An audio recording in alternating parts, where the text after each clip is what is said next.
Welcome to study physics. आज के lecture में हम लोग गॉस लॉ का ही एप्लीकेशन देखेंगे और हमारा गॉस लॉ में हम लोग काइंड ऑफ रिवीजन देख रहे हैं, जो कि बहुत ही इम्पोर्टेंट होता है क्योंकि हमें उससे कई सारे पॉइंट्स समझने का, कई सारे पॉइंट्स को बेहतर समझने के लिए जो है ये इम्पोर्टेंट हो जाता है। सो हम लोग अगेन काइंड ऑफ कुछ टेबुलर कंपैरिजन और टेबुलर स्टडी करेंगे। तो हम लोग आज देखेंगे कि हमारा electrical field for different geometry at different location किस प्रकार से होता है। तो उसका हम लोग एक चेकलिस्ट बनाएंगे। मीन्स कभी हमारा पॉइंट अगर इंटरनल है तो क्या इलेक्ट्रिकल फील्ड हो रहा है, अगर पॉइंट एक्सटर्नल है उस ज्योमेट्री का तो क्या इलेक्ट्रिकल फील्ड हो रहा है। तो इस प्रकार से हम लोग स्टडी करेंगे। तो जो हमारा कुछ कंपैरिजन होगा उसको इस तरह से हम लोग देखेंगे कि सपोज़ हमने अगर इधर कंसीडर किया कि हम इधर कोई ज्योमेट्री कंसीडर कर रहे हैं। सो इधर हमारा ज्योमेट्री कहो और बॉडी कहो वो रहेगा। नेक्स्ट इंस्टेंट हमने पढ़ना है कि वो किस पॉइंट के लिए हम लोग स्टडी कर रहे हैं। तो यहाँ पर हम लोग कंसीडर कर लेते हैं कि वो हमारा पॉइंट कैसा हो सकता है। मीन्स हमारा पॉइंट इंटरनल है या एक्सटर्नल है। देन हम लोग देखेंगे इलेक्ट्रिक फील्ड। सो एक टेबुलर स्टडी करेंगे फॉर इलेक्ट्रिक फील्ड और एक टेबुलर स्टडी करेंगे फॉर इलेक्ट्रिक पोटेंशियल। सो इस वाले टेबल में हम लोग पढ़ेंगे इलेक्ट्रिक फील्ड। सो जो हमारा पॉइंट ऑफ केयर होगा वो होगा इलेक्ट्रिक फील्ड। सो हम लोग इलेक्ट्रिक फील्ड को केयर करेंगे और स्टडी करेंगे, समझेंगे कि पॉइंट और लोकेशन चेंज होने से इलेक्ट्रिक फील्ड कैसा होता है, जिसको हम लोगों ने ऑलरेडी पढ़ा है पर एक चेक लिस्ट की तरह से रखेंगे, एक रिवीजन की तरह रखेंगे। वो हमारे लिए इम्पोर्टेंट होगा। और इधर हम लोग अगेन कुछ कॉन्क्लूज़न समझेंगे। सो इधर हमारा कुछ कॉन्क्लूज़न होगा और हम लोग अपना चेक लिस्ट रखेंगे ताकि कभी रिवाइज़ करने के लिए अगर देखना हो तो जस्ट इस टेबल को देखकर हमारा काम हो जाए। सो इस तरह से हम लोग स्टडी करेंगे।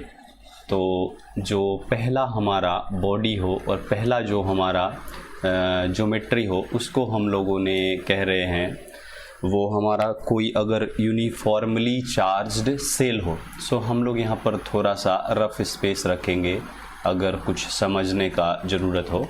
सो इधर हमारा जस्ट कुछ रफ स्पेस होगा, अगर कुछ समझने का हो तो हम लोग यहाँ पर देखेंगे।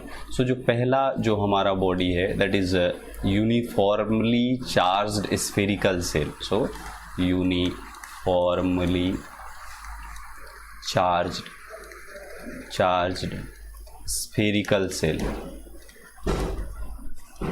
अभी हम लोगों ने कुछ पॉइंट समझना है। जैसे हमने कहा कि सेल क्या होता है, सॉलिड स्फीयर क्या होता है, रिंग क्या होता है, ये सारी चीज़ें हमें समझनी चाहिए। तो देखिए जो सेल होता है उसको हम लोग इस तरह से समझ सकते हैं कि कोई एक जो है वो थिन स्फीयर है। तो थिन स्फीयर अगर हो तो कंसीडर करो कि हमारा इस तरह से उसका जो है ये इतना सा पोर्शन उसका थिकनेस हो रहा है। और इस स्फेरिकल सेल में अगर हम मास के लिए स्टडी कर रहे हैं, सो जैसे यूनिफॉर्मली मास जिस पर स्प्रेड हो, तो हम लोग वहाँ कंसीडर करते हैं कि ओनली इस रीजन में जो है वो मास है। अगर चार्ज का कंसीडरेशन लेंगे तो हम लोग इस तरह से देखेंगे कि ओनली इस रीजन में, दैट मीन्स इस रीजन में जो है वो चार्ज है। तो इस तरह का जो भी हमारा कॉन्फ़िगरेशन हो या ज्योमेट्री हो या फिगर हो, कुछ भी कहो आप, तो उसको हमने क्या कहना होगा, वो हमारा स्फेरिकल सेल होगा। तो इस तरह की ज्योमेट्री के लिए हम अगर कोई इंटरनल पॉइंट कंसीडर करें, कोई एक्सटर्नल पॉइंट कंसीडर करें, तो उस पर क्या इलेक्ट्रिकल फील्ड होगा, ये सब हम लोग देख चुके हैं। जस्ट फॉर रिवीजन और जस्ट फॉर एक चेक लिस्ट हम लोग इसको वापस से स्टडी कर रहे हैं। तो यहाँ पर हम लोगों ने जो देखना है वो होगा कोई पॉइंट अगर हमारा एक्सटर्नल है। सो अगर पॉइंट एक्सटर्नल होगा तो देखिए यहाँ पर से इस ज्योमेट्री का कोई पॉइंट सपोज अगर एक्सटर्नल है तो हमने उस डिस्टेंस को अगर r रखा था, तो यहाँ पर हमने अपने स्टडी में ढूंढा था जो इलेक्ट्रिकल फील्ड होता है वो KQ/r² आता है। मीन्स इस पॉइंट से जो ये डिस्टेंस है उसके स्क्वायर का इन्वर्सली प्रोपोर्शनल हो जाता था। तो हम लोग यहाँ पर इसको किस तरह से समझ सकते हैं और भी, तो देखिए यहाँ पर जो यूनिफॉर्मली चार्ज स्प्रेड है, अगर उस चार्ज को ऐसा अस्यूम कर लिया जाए कि उसके इक्विवेलेंट चार्ज को हमने अगर सेंटर में रख दिया, तो उस चार्ज की वजह से इस पॉइंट पर जो इलेक्ट्रिकल फील्ड होगा वही तो इस इलेक्ट्रिकल फील्ड के इक्वल हो रहा है। हम अगर इसको थोड़ा सा कंक्लूसिव स्टडी करें तो यही हमें देखने को मिलेगा। तो इस इंस्टेंट हम लोग कंक्लूजन में क्या कह सकते हैं कि यहाँ पर जो इलेक्ट्रिकल फील्ड हो रहा है वो same as that due to an equivalent point charge और equal point charge. So due to an equal point charge placed at centre.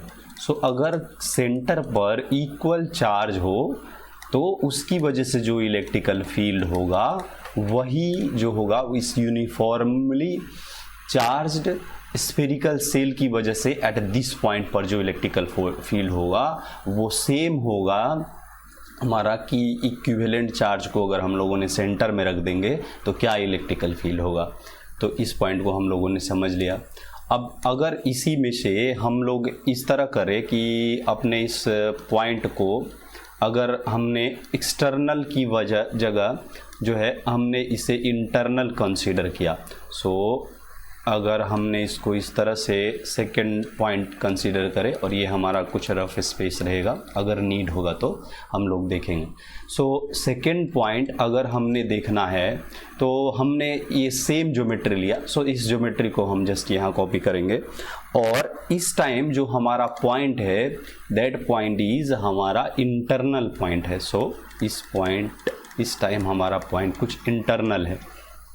तो अब देखिए इस इंटरनल पॉइंट को अगर हम लोग यहाँ पर समझने का ट्राई करेंगे तो देखिए यहाँ पर हम लोग इसको दो कॉन्सेप्ट से समझेंगे ताकि हमारे लिए ज़्यादा हेल्पफुल रहे, ज़्यादा रिवाइज करने में या समझने में आसान हो। तो हम दो कॉन्सेप्ट यहाँ पर देखेंगे। तो पहला जो है वो देखिए, पहला हम सब ने जानते हैं कि हमारे इनसाइड जो इलेक्ट्रिकल फील्ड होगा वो जीरो बन जाता है। क्यों? क्योंकि इनसाइड कोई चार्ज नहीं है। सो इंटरनल पॉइंट के लिए यहाँ पर जो इलेक्ट्रिकल फील्ड होगा वो जीरो होगा। अब देखिए इंटरनल पॉइंट के लिए अगर इलेक्ट्रिकल फील्ड जीरो होगा, हमने एक वे ऑफ स्टडी में ये कहा कि इनसाइड कोई चार्ज नहीं है, सो इलेक्ट्रिकल फील्ड यहाँ पर जीरो हो रहा है। लेकिन हम लोग इसको एक और भी वे से समझ सकते हैं। वो क्या कि देखिए हमने यहाँ पर पढ़ा था कि किसी भी स्फेरिकल सेल के जो इलेक्ट्रिकल पोटेंशियल होता है इनसाइड किसी पॉइंट पर वो इक्वल होता है जो पोटेंशियल उसके सरफेस पर होता है। तो इसको हम लोग दूसरे वे में अगर कहेंगे तो इसको कहने का ये मतलब हुआ कि इनसाइड जो होता है वो पोटेंशियल हमारा कांस्टेंट होता है। तो इनसाइड अगर हमारा पोटेंशियल कांस्टेंट होगा तो हम लोग यहाँ पर क्या कहते हैं कि delta V is equals to minus of E dot dr। तो अब हमने अगर इलेक्ट्रिकल फील्ड ढूंढना होगा तो हम लोग क्या कहेंगे, negative of dV upon dr हमारा इलेक्ट्रिकल फील्ड होगा। अब देखिए इलेक्ट्रिकल फील्ड तो होगा लेकिन यहाँ पर जो हमारा V है दैट इज ए कांस्टेंट। सो अगर हमने कांस्टेंट का डिफरेंशिएशन करेंगे तो यहाँ पर क्या हो जाएगा, ये पार्ट जीरो हो जाएगा। तो हम लोग मैथमेटिकल वे से भी इसे समझ सकते हैं और ये एक बेहतर अप्रोच हो सकता है क्योंकि ऑलवेज मैथ्स जो है वो फिजिक्स का लिटरेचर है, तो हमें ये बात नहीं भूलना चाहिए। तो ये हमें काफ़ी सारा इन्फॉर्मेशन दे सकता है, काफ़ी सारा वे बता सकता है। सो ये हमारा सेकेंड वे ऑफ मेथड हो सकता है कि इनसाइड क्यों इलेक्ट्रिकल फील्ड जो है वो जीरो होगा। तो यहाँ पर हमें जो है इस पॉइंट पर इंटरनल किसी भी पॉइंट पर इलेक्ट्रिकल फील्ड जीरो होगा और इसके कंक्लूजन में आप ये सब पॉइंट जो है वो लिख सकते हो कि इलेक्ट्रिकल फील्ड जीरो होता है या पोटेंशियल कांस्टेंट होता है तो उसकी वजह से इलेक्ट्रिकल फील्ड जीरो होता है। तो ये जस्ट आप कंक्लूजन में ये सारे पॉइंट खुद से लिख सकते हो, अदरवाइज इसमें कंक्लूजन की उतनी नीड तो नहीं है, जस्ट समझने का पॉइंट है। तो इसके बाद हम लोग कुछ और भी ज्योमेट्री कंसीडर करेंगे और उसकी वजह से इंटरनल पॉइंट और एक्सटर्नल पॉइंट पर क्या इलेक्ट्रिक फील्ड होगा इसको हम लोग ढूंढने का कुछ ट्राई करेंगे। तो देखिए थर्ड टाइम जो हमने ज्योमेट्री कंसीडर करेंगे वो हमारा यूनिफॉर्मली चार्ज्ड स्फीयर होगा। अब सेल की जगह स्फीयर होगा, सो हमने यहाँ पर कहेंगे यूनिफॉर्मली चार्ज्ड स्फीयर होगा। तो अब जो है इस फिगर से ही हम लोग इसको समझ सकते हैं। तो यहाँ पर देखिए जब हमने सेल कहा तो ओनली दिस पोर्शन में हमने कहा कि हमारा चार्ज है और मास है। अगर मास के टर्म में स्टडी कर रहे होते तो उस इंस्टेंट हम लोग कहते हैं मास है। जैसे हम लोग रोटेशनल डायनामिक्स में मोमेंट ऑफ इनर्शिया जब ढूंढते हैं या ग्रेविटेशन में हम लोग कुछ ग्रेविटेशन फील्ड की स्टडी करते हैं तो वहाँ पर हम लोग कई सारे ज्योमेट्री में देखते हैं कि हमें क्या होता है, यूनिफॉर्मली स्प्रेड सेल मिलता है, कभी यूनिफॉर्मली स्प्रेड स्फीयर मिलता है। तो स्फीयर बोलने के टाइम हमारा ये होगा कि इंटायर बॉडी पर, इंटायर सरफेस पर चार्ज और मास यूनिफॉर्मली स्प्रेड है। अभी सेल में हमने देखा एक सर्टेन पोर्शन में, मीन्स एक सर्टेन थिकनेस में जो है वो चार्ज स्प्रेड है और मास स्प्रेड है। लेकिन अगर हमने यूनिफॉर्मली स्प्रेड स्फीयर कंसीडर करेंगे तो उस इंस्टेंट क्या होगा, इंटायर सरफेस पर जो है वो चार्ज स्प्रेड होगा और मास स्प्रेड होगा। सो हम लोग क्या कहेंगे, अगर हमारा यूनिफॉर्मली चार्ज्ड स्फीयर हो तो उसमें हम लोग दोनों ही पॉइंट कंसीडर कर सकते हैं, एक्सटर्नल और इंटरनल। तो पहला हम लोग अगर इंटरनल देखें तो देखिए अगर इंटरनल पॉइंट हम लोग कंसीडर करेंगे तो यहाँ पर यूनिफॉर्मली चार्ज अगर होगा तो इस पॉइंट पर हमको इस तरह से अगर देखेंगे तो यहाँ पर जो होगा वो चार्ज का डिस्ट्रीब्यूशन इंटायर सरफेस पर होगा। तो अगर इंटायर सरफेस पर अगर चार्ज होगा तो उसकी वजह से जो इलेक्ट्रिक फील्ड आएगा ये जो है वो डायरेक्टली प्रोपोर्शनल होगा इस डिस्टेंस का। ये हम लोगों ने डेरिवेशन किया है, ये हम लोग अभी देखते हैं। तो यहाँ पर देखिए, यहाँ पर जब हमने इंटरनल पॉइंट कंसीडर किया तो जो हमारा इलेक्ट्रिक फील्ड होगा वो होगा proportional to the distance from centre, distance of the point from centre. तो इसका हम लोगों ने डेरिवेशन भी कर रखा है। अगर किसी ने रिवाइज करने का मन हो तो ये हमारा गॉस लॉ का पार्ट जो है वो 5 है हमारे प्लेलिस्ट का। सो गॉस लॉ पार्ट 5, अगर उसमें हम लोग देखेंगे तो हम लोग को मालूम पड़ जाएगा। वहाँ पर हम लोग चार्ज डेंसिटी से कंसीडर करते थे कि सपोज हमारे पास इंटायर जब हमने कंसीडर कर रहे हैं तो चार्ज अपॉन वॉल्यूम ये चार्ज डेंसिटी होता था। फिर किसी छोटे से पोर्शन के लिए हम लोग ढूंढते थे, फिर हम लोग वहाँ पर गॉस लॉ का एप्लीकेशन करके ढूंढते थे। तो वहाँ पर देखते थे एक न्यूमरेटर में एक टर्म स्मॉल आ रहा था जो कि इसका डिस्टेंस होता था फ्रॉम द सेंटर, और इस तरह हम लोग कहते थे कि वो अगर इंटरनल पॉइंट है तो वो डायरेक्टली प्रोपोर्शनल होता है उस डिस्टेंस का फ्रॉम दी सेंटर। सो ये जो है हम लोग इसमें क्या कहेंगे, इसका कंक्लूजन क्या होगा। अगर ये डायरेक्टली प्रोपोर्शनल होगा इस डिस्टेंस का तो हम लोग इसका कंक्लूजन क्या कह सकते हैं कि इलेक्ट्रिकल फील्ड जो होगा वो क्या करेगा, तो इंक्रीज करेगा, इंक्रीजेज विथ, और इंक्रीजेज हम लोग कह सकते हैं लीनियरली। तो यहाँ पर जो होगा इलेक्ट्रिकल फील्ड हमारा वो लीनियरली इंक्रीज कर रहा होगा।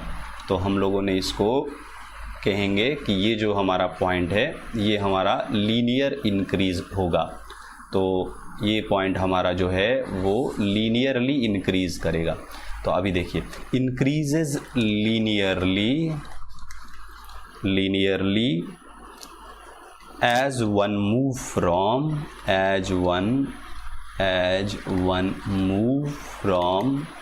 center towards the point. So as one moves from center towards the point, अगर उस पॉइंट की ओर हम लोग मूव करेंगे सेंटर से तो वो डिस्टेंस के साथ लीनियरली वैरी करेगा।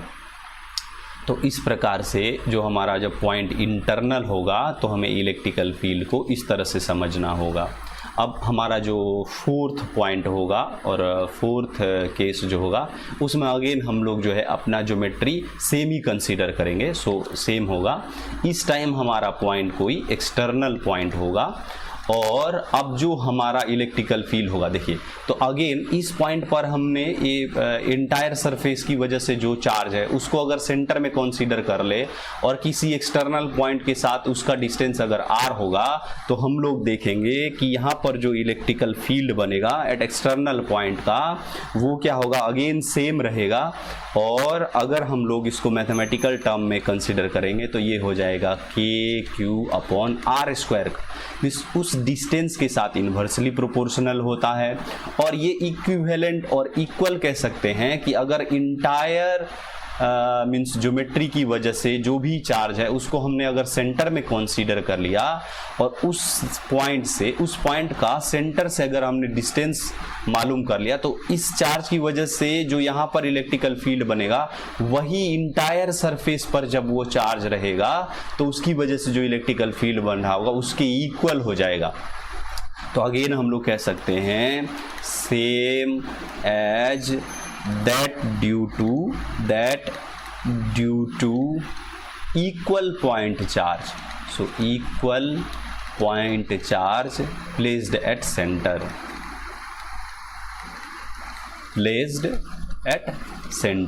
सो अगर वो सेंटर पर हमने इक्वल अमाउंट ऑफ चार्ज को रख दिया तो उसकी वजह से जो इलेक्ट्रिकल फील्ड बन रहा होगा वही जो है हमारा, तो क्या होगा मीन्स अगर सेंटर पर हमने इक्वल चार्ज रख दिया और उसकी वजह से किसी पॉइंट पर जो इलेक्ट्रिकल फील्ड बन रहा होगा वही इस इंटायर सरफेस पर स्प्रेड चार्ज की वजह से जो इलेक्ट्रिकल फील्ड बन रहा होगा उसके इक्वल हो जाएगा।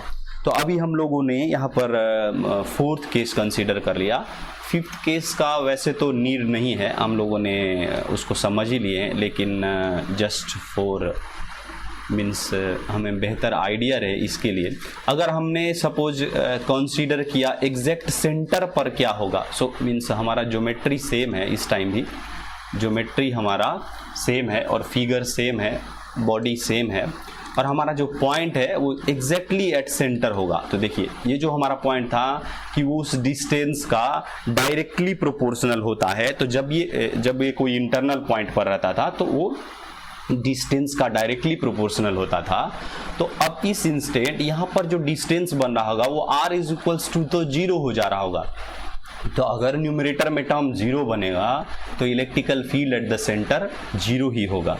और अगेन इसमें भी कंक्लूजन का नीड नहीं है, वो 2 पॉइंट आप लिख सकते हो यहाँ पे पोटेंशियल के थ्रू और यहाँ पर जो है वो इस पॉइंट के थ्रू कि अगर ये डिस्टेंस का डायरेक्टली प्रोपोर्शनल हो जा रहा है। इस पॉइंट इसमें हमें देखना होगा क्योंकि ये यूनिफॉर्मली स्प्रेड है तो हम इसमें पोटेंशियल का वो वाला कॉन्सेप्ट कांस्टेंट वाला नहीं कंसिडर करेंगे, यहाँ पर ये कंसिडर करेंगे जो इलेक्ट्रिकल फील्ड हो रहा है इस यूनिफॉर्मली चार्ज स्फीयर की वजह से वो डायरेक्टली प्रोपोर्शनल हो रहा है उसके डिस्टेंस का।